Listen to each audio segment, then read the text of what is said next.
I lived in New Orleans, fell in love with the city, was a historian of the city, you know, just sort of soaked up as much as I could about the food, the folklore, the customs, the history, the architecture.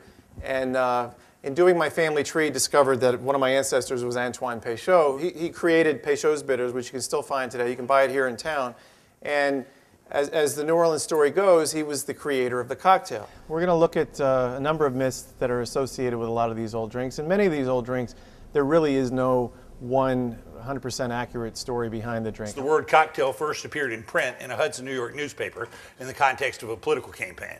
And it was defined, which is an etymologist's dream, to have the first time a word's used defined. And it was defined as any spirit, sugar, water, and bitters. Bitters being the defining ingredient. With bitters, it was a cocktail. Without bitters, it wasn't. Go ahead. Certainly the most common usage in the 19th century was a horse of mixed breed. And if you use that as the metaphor for a drink made up of many different parts, it makes perfect sense.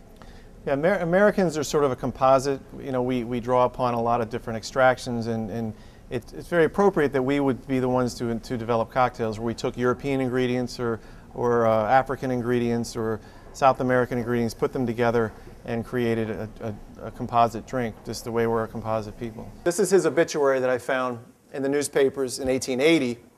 Died on the 30th of June, 1883, at the age of 80, Antoine Amédée Peychaud. So he was born in 1803, 3 years before the word cocktail was ever used. It's part of the tourism push for New Orleans to say we're the home of the cocktail. And I once had a tour guide say to me, sort of half in jest but half truth, Phil, you don't realize how frightened of you we all are, you know, speaking on behalf of tour guides. And that wasn't my intention to debunk any myths, but to add to the telling of the story. In other words, he was about a year old when they were used, 3 years old, excuse me, when the word was being used up in New York. He might have been a precocious little lad, but I don't think he was, you know, making cocktail bitters when he was 3. While we can't say that the cocktail originated in New Orleans, we certainly can say as long as people have been drinking cocktails, they have been drinking them in New Orleans.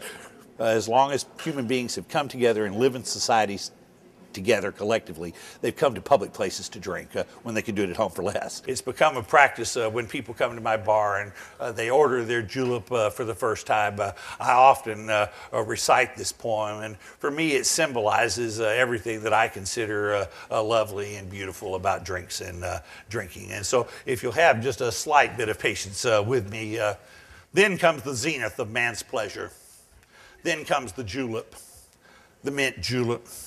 Who has not tasted one has lived in vain. I'm most associated with the mint julep, and I think there's a reason for that. It's an absolutely beautiful drink. The history is ancient and rich and verifiable. The honey of Hymettus brought no such solace to the soul. The nectar of the gods is tame beside it.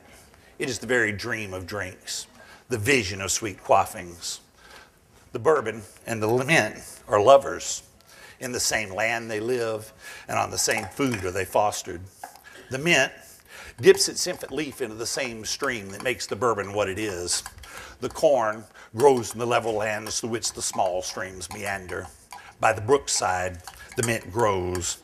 As little wavelets pass, they glide up to kiss the feet of the growing mint. It bends to salute them. Gracious and kind it is, living only for the sake of others.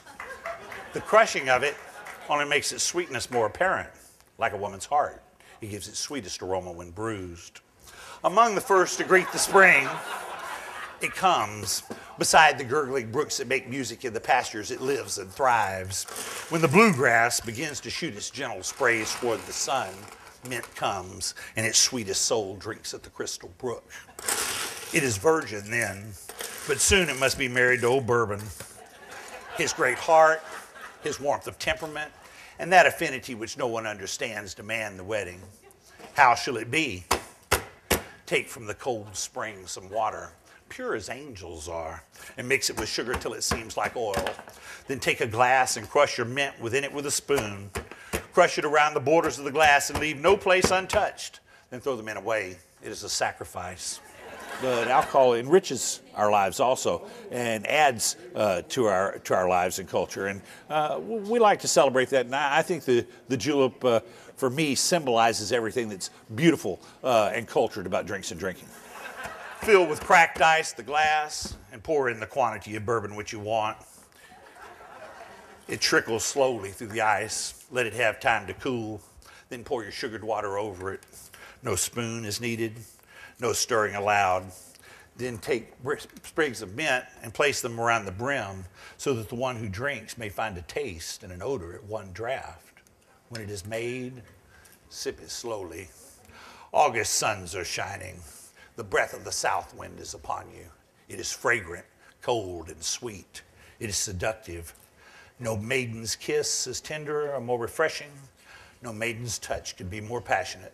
This is an essential part of who we are, and that it's fun, but it's fun with responsibility. Sip it and dream. It is a dream itself. Sip it and dream. No other land gives such sweet solace for your cares. No other liquor soothes you so in melancholy days. Sip it and say, there is no solace for the soul, no tonic for the body, like old bourbon whiskey. Cheers to you.